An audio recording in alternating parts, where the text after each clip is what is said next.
guztiak, hasiera eman diogu.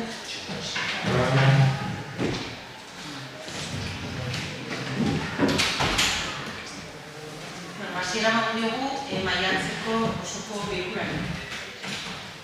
Lehenengo puntua, aurreko bilkurari dagokion aktaren zirriborro hartzea hala badagokio.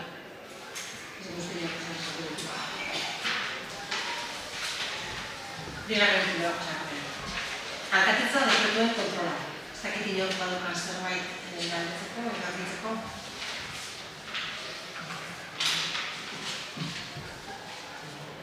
Eixo, nipi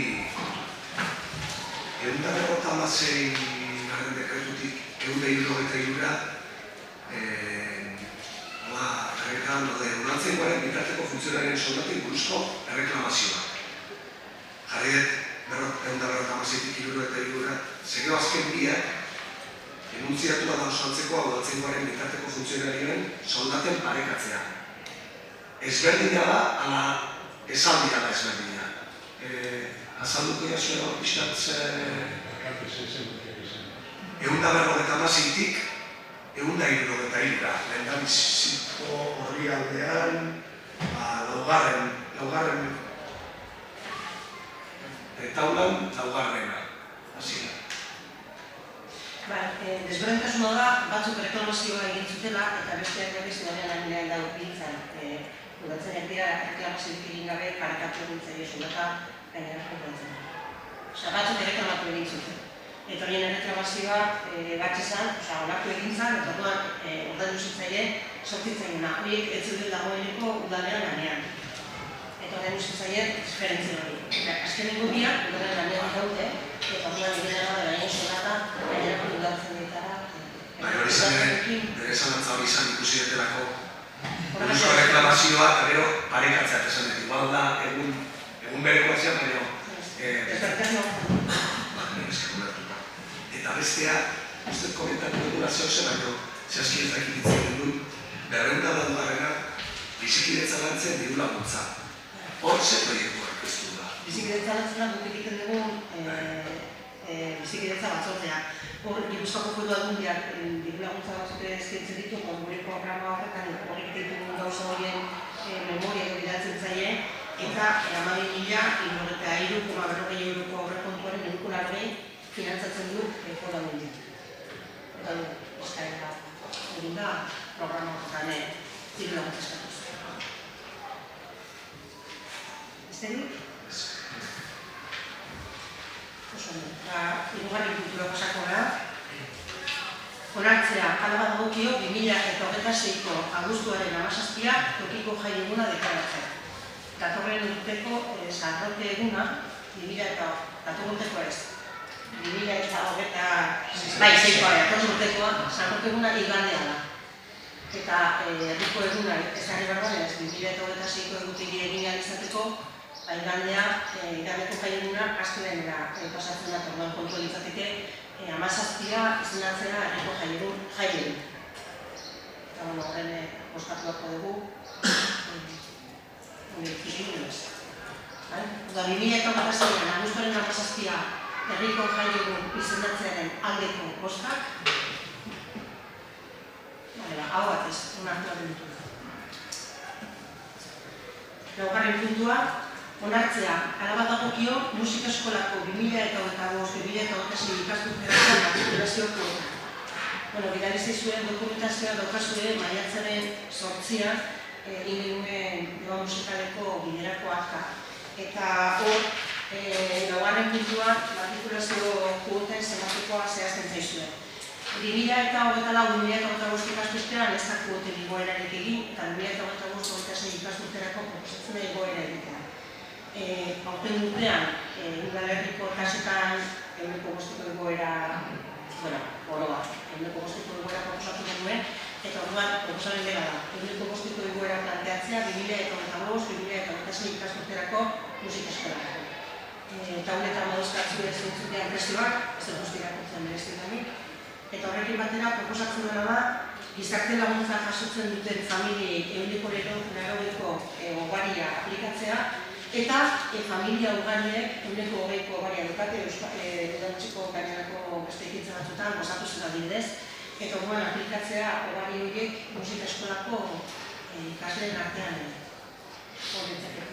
Ez dira, orain arte bakarrian aplikatzen zen gizarte laguntza jasotzen zituztenetan, eta familia ugarira ere sartzea rekomendatuta du, eta hori klaroi eta hogei.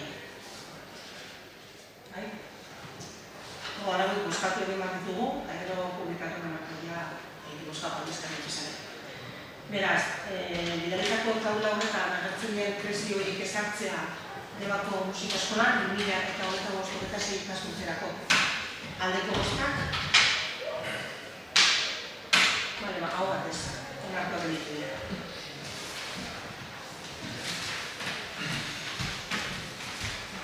Bosgarren puntua, onartzea, ala dagokio, Debako udalaren eta Gipuzkoako farmaziarien elkargo ofizialaren arteko lankidetzarako esparru hitzarmena.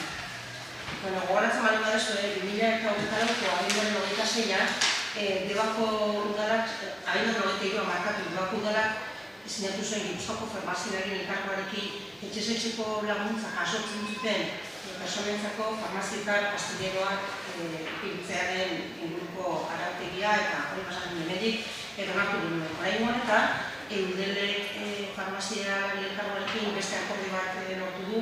Orduan, akartu da, lehenengo puntu hori betetzeaz gainera, bigarren bat sartzea akordio horretan eta horretan izango litzateke arazo sozio-sanitarioak dituzten egoerak detektatzeko programa bat. Farmaziak izan daitezela, egoera zaurgarri honetan egon daitezkeen persona horien inguruko lehenengo detektatzaileak edo lehenengo abisua egon dutena. Orduan, bi puntu horiek izango ditu hitzarmena sinatzea izango litzateke. Martxan dukago zaintza ekosistemarekin, errapatutako neurriak ere da, eta batetan bertan komentatutako ere bai. Eta, ondo egitzen behar zezuen, gozara kusako behar. Zerretzatuko dako zuen? Ez. Orduan, Gipuzkoako farmaziarien elkargoarekin sinatu beharreko hitzarmen honen aldeko bozkak. Hau bat ez, onartu dut.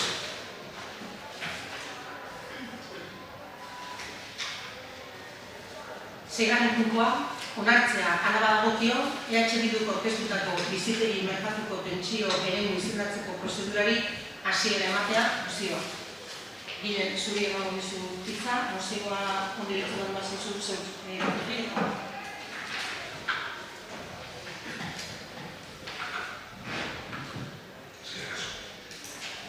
Bizitegi merkatuko pentsio eremu izendatzeko prozedurari hasiera ematea.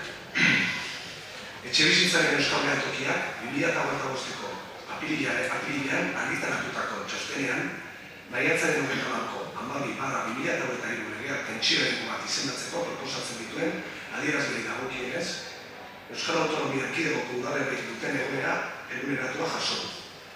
Txosten hau Eustaten azken datu ofizialetatik eta etxebizitza eta hiri agenda sailaren datuetatik abiatuta egin da. Tentsioaren izendatzeko irizpideei dagokienez, txostena legeak proposatzen dituen irizpideetan oinarritu da. Hauek hiru izan. Lehendabiziko irizpidea. Alokairuaren prezioaren igoera azken urteetan handiagoa izatea, Euskadiko KPI 3 puntu.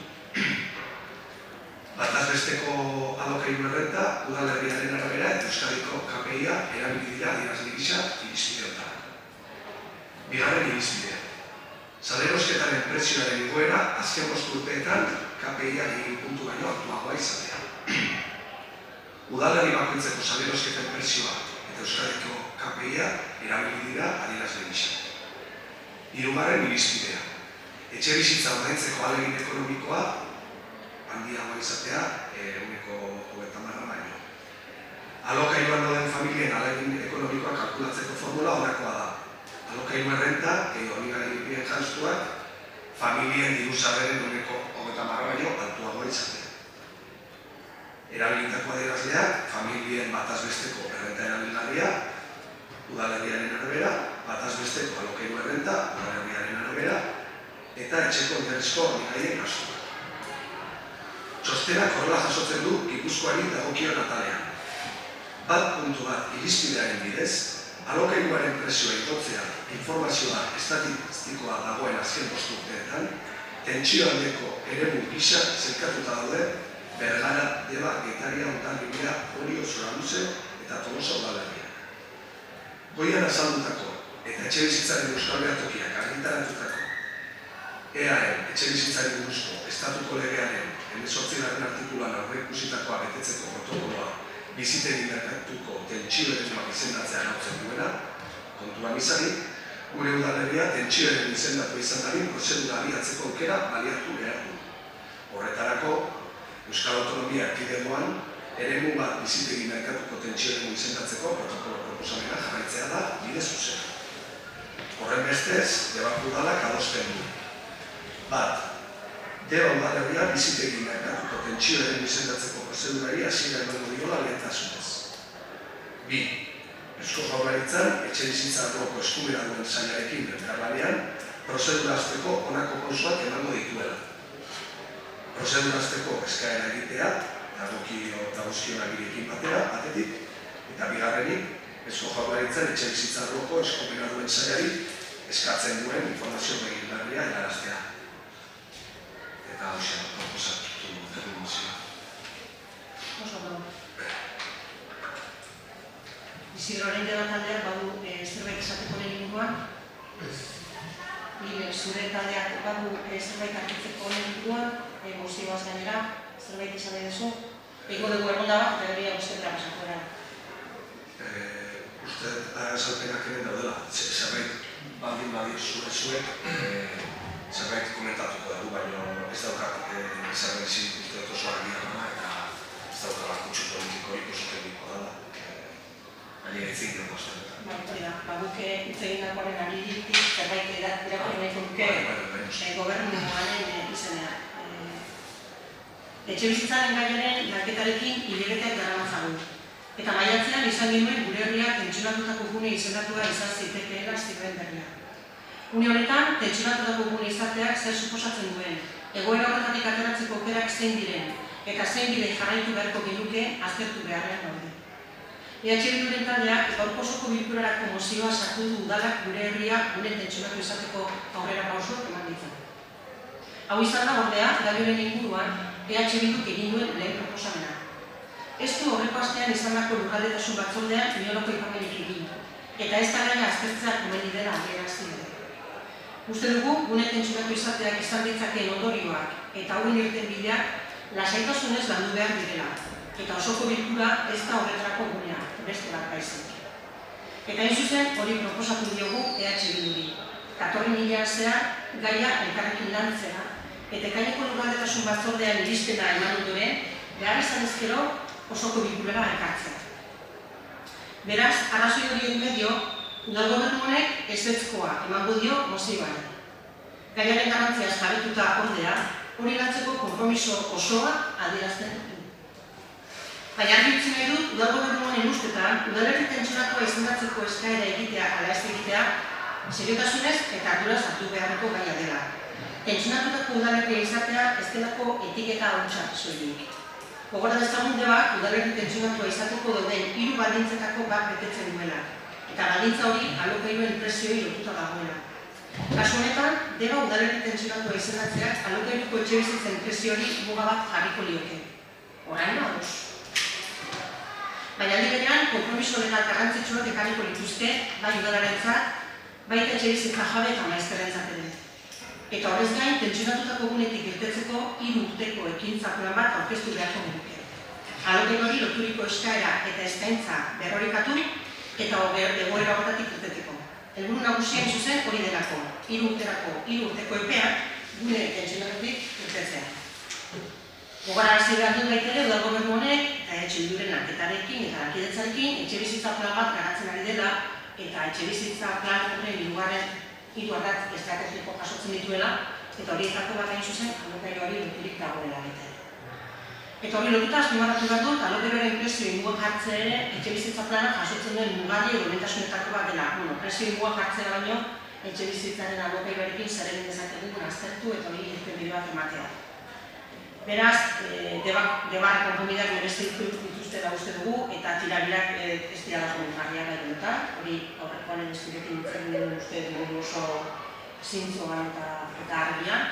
Eta orduan, gobernu talde honek lanean jarraitzeko gomendapena luzatu nahi dizue, orain arte egin dugun bezala, seriotasunez eta lasaitasunez, gai honi heldu eta ekainean zera lanerako itzordu batzuk jarriko ditugu, eta udalerriaren eta debaren interesak lantzen ditugu.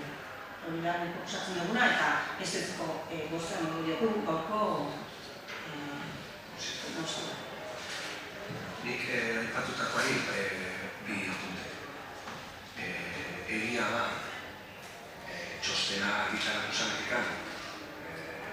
lehendabiziko ekonomia izan zela dukabera bendun brentxabarra, eta ondoren mozio hau, eta lurraldetasun batzordean nabarrez zalandu, azkenean ez, eta gozera berezik atzetik, etzeago bergi, egin zitzaigun zala, prozedurazteko zebat eta gogoratu duzu, zegoen gula gora jatxik ditzala mozioarekin eta esan izuen uste tontan hau segongo gara da.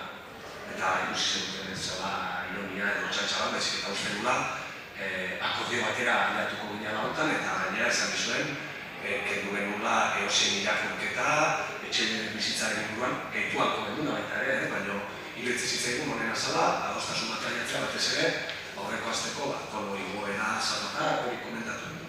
Orduan, bai nabarmendu nahiko duke, eukiditugu lurraldetasun batzorde baten eta segun etxe bizitza plan bileran, hor behin gutxienez hor seguru komentatu zela tentsio eremuaren gaina. Ikusi genuen, de hecho, txostene azkenengo bersioan eskatu genduna mesedez revisatzeko eta teknikoki ere revisatzeko zitzegulako beste lagu egin gala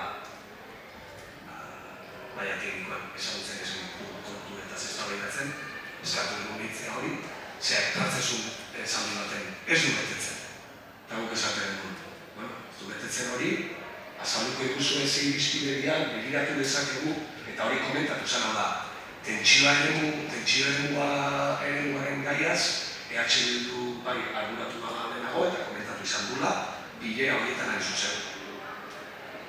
Arrazoi eman dizut, lanbilera batzuk egon diala. Elkarlana ikusita zein izan da bilera horien tonoa eta jarrera ez zurera ez da imindikatu dut izan, ez da ere. Baina, zuen gobernuko kide batek, oso modu erasokorrean eta mespretxatuz, zer badakezue proposamenik, denbora guztien saiatu gainean gauzak idatzi zelarazten, eta hori oso nire gintzat oso esatxik egin zitzaidan, eta esan dizuen hortaz. Elkarlanarena, zalantzan jarriko nuke, baina bai hartzen dizuetutza, eta baita ere gure taldearen konpromisoa, egiten diguzuen eskaintza hortan, bide hobere bati ekiteko eta ez hainbeste batzuk esan dezu bezala talka hortatikan gure arteko harremana mantentzeko baizik eta aiatu gara puntu batera, nik uste lehenago edo beranduago eremu tentsionatua izendatuko da gure udalerria, horretarako baldintza baditu, ez da egoera bat erreza, ikusi dugu azkenengo dinamika tasatu dena nola juntan, eta ez zuek egonda, gu egonda edo horrekoak egonda, zer ban dagona benetan, dagona gobernuan. Berdina etxe bizitza libreekin, zer presio, zer realidade, ozioko proiektuakin, denborak erakutsiko du gauzak, pixkat gun dauden, eta baita ere gun egonda bakoitza baina. Nire ustez, elkarlanaren bidea eutzi behar diogu, eta zuen eskaintzari baiezko ematen diogu, bilera guzti egiten emango gara, izan genizuen bezala proposamenak eta galderak baditugu etxe bizitza planaren buruz, baina hori nintzen zaigu, behar degula babes teknikoa, udalekoa, zalantzari gabe, udaleko kontu badarako, Eusko Jaurlaritzarekin elkarlana, baita ere, aldamunean, eta horixe. Marikatu eta azpenditza esateko bakarrik. Hartuko eta azpenditza bosketa baino dago, eta esan dutena da lanari ekin digula, danok, eta tonuen inguruan edo tonuen ez inguruan, tonuak askotan diala desatximinak eta desorosoak alderdi askotatik. Eta orduan, hemen estatzen dizuela da guztioi, tonu horiek bakatzeko gaitasunak ia badukagun, beste tonu batzuetan hitz egin eta elkarrekin hobeto lan egin ahal izateko. Tani, eta horrekin bukatuko dugu. Pentsatzen dut, alusioa nire egiten dira. Ez, bakarrik zuk esan duzulako tonu batzuk daudela, eta nik izaten dutela da. Tonuak daudela alde desberdinetatik eta alde askotatik, eta gureak gara seguru asko. Bakarrikan bi aldeetara bideratu dela eta bi bideratan eskatu nizun bezalez batzordeko lehendakari bezala mozteko. Horiak lagapen duzu, zainekatu betitzak, esan dut, tonuak guztion aldetik bajatu behar ditugula, zetan zakuliak ategak tonu eskazak, eta lan egiteko ez da modu osona. Eta tensioak sortu ditugu gure artean, eta hori horrela da, eta tensio hori izaten askotan, ateratzen ditugu, aterako beharko ezen dituzten ondorio, iritzi eta kontua. Tonua horretuta, eta ikustu tonu batekin lanerako gomendapenak jarraitzen du indarrean, eta mozioaren bostetara pasako gara, ala egizien mani duzu. Bildu taldeak bizirik merkatuko tentsio eremu izendatzeko prozedurari hasiera emateko mozioaren aldeko bostak, mozioaren aurkako bostak, mozioa ez da onartu. Ados, baina laneak hartuko du. Eta azkeneko puntua, eskari eta galdera. Badago eskari, badago galderari. Gure taldeak ez dauka galderari. Interesto bago, beraz, maiatzeko osoko bilkurari emango dugu amaiera. Datorren hileko osoko bilkura, ekainaren 26 izango da, leku bezala, arratsaldeko 7:00.